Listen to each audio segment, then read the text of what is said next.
Hello ladies and gentlemen, second video from me, and normally I will leave a bit of time before I post a video, but today is a little bit special, mainly from what's going on in England at the moment. Basically, it's gone mental, and auto-zoom is shit, but it's gone mental. London is burning, Birmingham is being smashed up, there's trouble in Liverpool, and yeah. Basically, for those of you who don't know, a guy called Mark Duggan was shot in a confrontation with the police. No one's quite sure of the circumstances yet. There's inquiries going on at the moment, and it's all a bit up in the air. And then the family and their friends and some of the community protested peacefully outside of the police station. Just said, "We want answers. What the hell happened?" And that protest, a small element of that, decided that evening that they would riot, smash a few things up, cause a lot of mess, a lot of damage. Fine. Family then the next day said, "No, we don't want that. That's not what we're there for. We just want answers." But then the second night got bigger, and stuff started burning, and there were fires and chaos and whoa craziness. And it quieted down during the day, and again, the police were like, "No, let's calm this thing, dig this down." Well, third night, last night, it went mental. Loads of areas in London have been burnt, streets trashed, and it's basically just become a looting trip for seemingly young people and teenagers. Now, I'm only a couple of years past 20, but I really can't remember it being that bad as a teenager that I felt that I would need to go out and loot stuff. Now, I will admit, I'm not a poor, impoverished person in a suburb of London. I'm middle class from the south, which obviously can explain the slightly posh accent and the slightly foppish hairstyle. Maybe.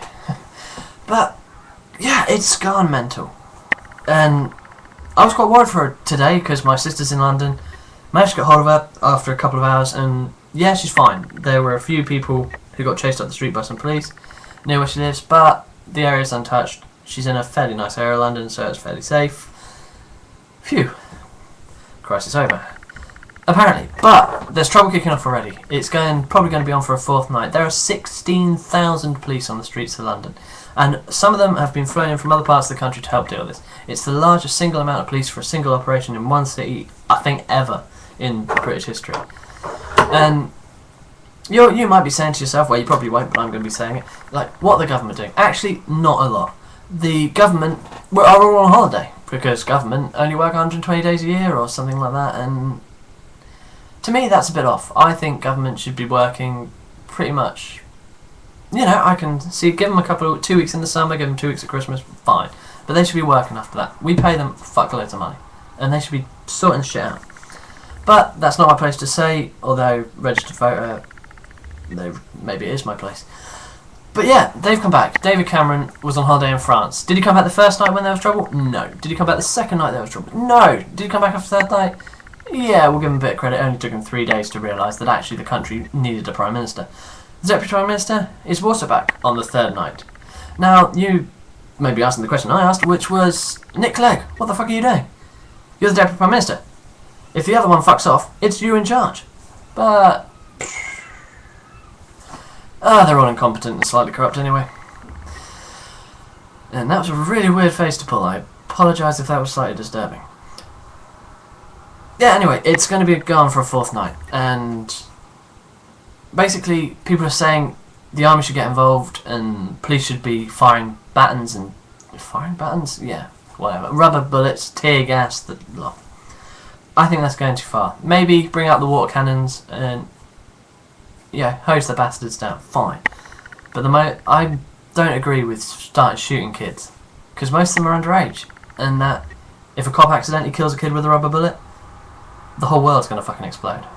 So let's hope that it's not going to be as bad. Hopefully the large amount of police will deter those who are going to. It's already starting in some places already. It's on the BBC website. The Guardian have got a good live feed. Hopefully the country is not going to be as mental as it has been the past couple of days, and it will shut down.